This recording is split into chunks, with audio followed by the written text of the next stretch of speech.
What is up, guys? We're back with another BIOS video, and today we're checking out the BIOS here on the ASRock Z790 PG-ITX TB4 motherboard. Now, if you're wondering, how do I get into this?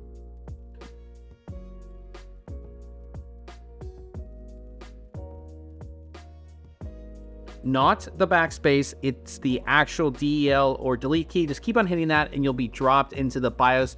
And you should see here what I see, which is the easy mode. Now, this BIOS should be pretty much the same across all of ASRock's Phantom gaming style motherboards. Obviously, certain settings are going to be different because each board has different features, but overall the layout and menu structure should be pretty much the same. And in this video, we're just going to go over the different options that you get in the BIOS, the easy mode as well as the advanced mode. So let's just go ahead and get started here. Now, on the easy mode up top here, it's going to show us, of course, our motherboard model and the BIOS that we're running. So we're running 9.02. That's always good to know if you are going to be, updating your BIOS, but it's all right here. We have our CPU temperature as well as our CPU voltage in real time right here, and the temperature is displayed in this graph. And of course, we have the time in the dates all right here. Now up top, we can go into advanced mode. We can select our language. You can turn the RGB on the board or all the headers completely on or off using this. So if you want them off, you just turn them off. If you want them on, you just leave them on. And of course, we can discard our changes, save and exit, load our defaults, and get some help and information. And when you bring that up, it just brings up, some of your shortcuts right here that you can go ahead and do. Over here, we have our DRAM information or information on our memory. You can see the memory that you do have installed. And if it does have an XMP profile, this is how you enable it. So I already have it enabled, but in order to enable it, by default, it should be set to auto. You just click here and our XMP profile is enabled. That's all you have to do. Down here, we do have our storage configuration. This is going to show you all of the storage devices you have connected to your motherboard, including SATA drives as well as M.2s. We only have an M.2, but we can see it here. And this is really great to see because sometimes you might have missed that connection. If you forget to connect the SATA cable, you can see all of the drives that your motherboard is detecting right here. Under power setting, we can enable or disable the Intel base power limit. Fan status here, this is going to show you all of your fan speeds. The only fan that we have connected is our CPU fan, so that is running, and we can see the RPM that it is running, and you can select your cooler type here. So I have it set on auto, but if you're running an air cooler, you can set it to air cooling. And then if you're running like an AIO or liquid cooling, you can set the size of your radiator. So this is 120 to 140. We can do 240 to 280 and 360 to 420. So depending on your cooling, you can set that if you want to. I just have it set on auto. And then boot priority, this is going to list all of your boot devices. Of course, we only have one drive, but if we had multiple drives, you can just drag and drop your boot priority, which is definitely nice to set to boot first. Under tools, we have instant flash. This is going to allow you to easily flash your BIOS and get it updated to the latest one, which I suggest you do. If you, whenever you first buy this motherboard, one of the first things you should do is get the latest version of the BIOS and update it. And then we have fantastic tuning here. And this is going to allow you to tune all of the fans on your motherboard. You can do it here. You can do it within Windows as well. But it's really easy to do, and it allows you to set your fan curves and everything like that, or like set all the fans to silent, standard performance. You can do it all right here. And that is pretty much it for the easy mode. I like that we have it. I like that we can easily enable our XMP profile, set our boot priority, and things like that. But if you wanted to dive deeper down into the settings, maybe do some overclocking and things like that, we go into the advanced mode here. You can click it or just hit F6, and F6 will allow you to toggle back. So I can toggle back between easy mode, in the advanced mode here. So in advanced mode, we just have our main screen here. Again, has all the information on everything that we have installed. Now there is a My Favorites menu. I haven't added anything to this, but any option that's in the BIOS, you can add it to your favorites so it's easier to find. So instead of, diving down into multiple menus, it's all right here in your My Favorites menu, and you can easily access it. Now, to do all of your system tuning, you're going to be doing that here in the OC Tweaker. Up top, we have all of our targets, which I really like to see. This shows you, what target speeds you're going for both your CPU and your memory. It's all right up here. So if you change certain values, these values will change and let you know, okay, if I change this to something, this is the target speed that I'm going for, which is definitely nice to see. You can set your vCore compensation, your CPU cooler type like we showed you on the easy mode. Base frequency boost, again, you can set that to auto, or again, you can set that to a wattage value if you want. CPU indicator, this just shows you information on your CPU. And then CPU configuration is where you're going to do all of your overclocking if you want to. You can set your BCLK frequency, you can set your core ratios for your P cores or your E cores, and you can set those off individually. Of course, you can set your performance mode, all of that stuff. Now, if you're just, running your system normal, you don't have to change any of this stuff. Leave it on auto or default. I have everything set up to auto here, but everything for your processor is in here. So Intel SpeedStep, Turbo Boost, Speed Shift, it's all in here. You can set your TJ max, which is your max temperature. Your power limits, you're definitely going to want to change these. If you are going to be doing, some overclocking, you're going to want to change all of these, but it's all right in here if you need to go ahead and change that. And we can go back here and we can go into DRAM configuration. I really like that they have everything in these folders. It makes the things really easy to find. In our DRAM configuration, of course, we can see our memory information. Like here's information on our memory if you need to see it. And then you again can set your XMP profile. So again, by default, it will be set to auto, but when you change it to your XMP, it shows you everything and then it says, apply all timings.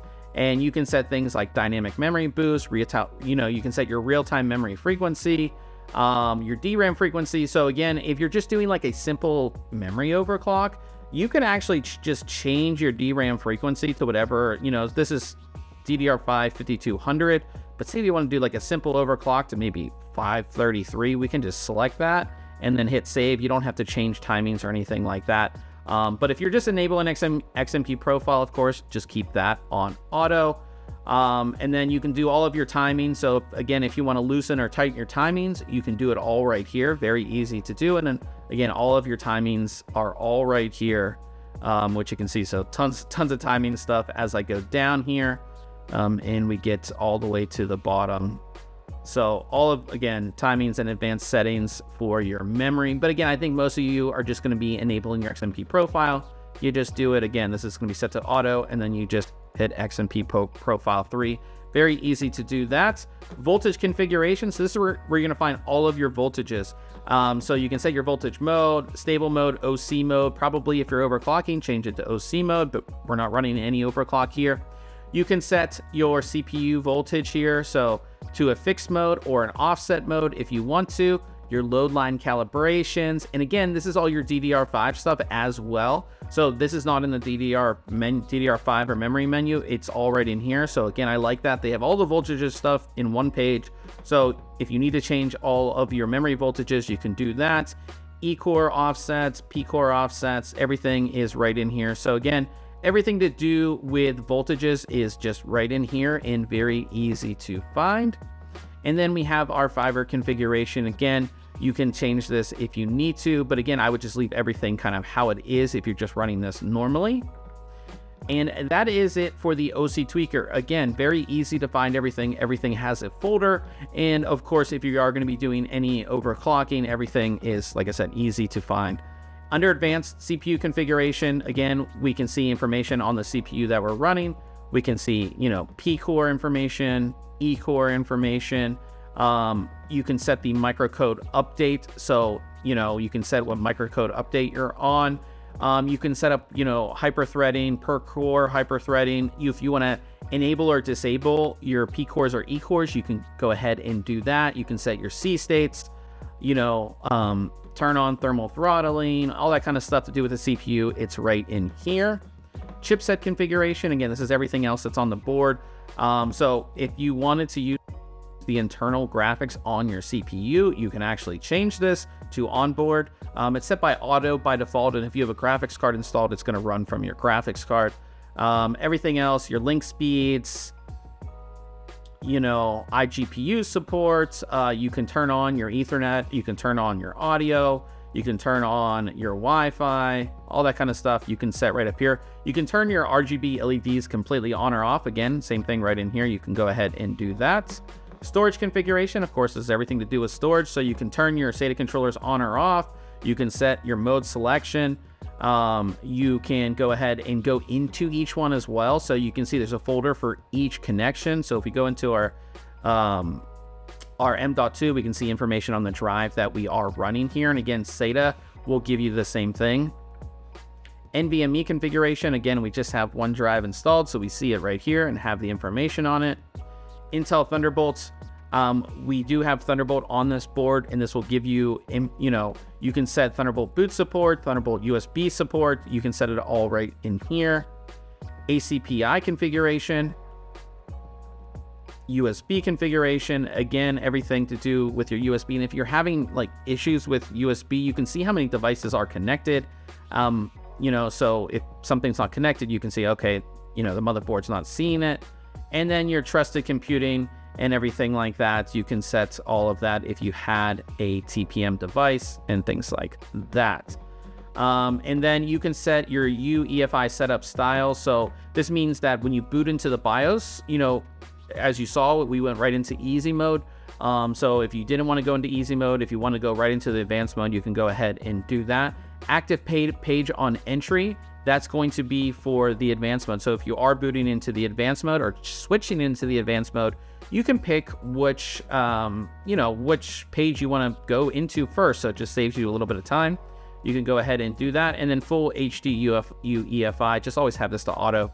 And then under tools, we have our polychrome RGB. So you can set the RGB lighting on the board, you know, right here in the BIOS. You don't have to download their software. You can actually do it right here if you wanted to. You can email their tech service if you're having issues. You can do it right from the motherboard itself.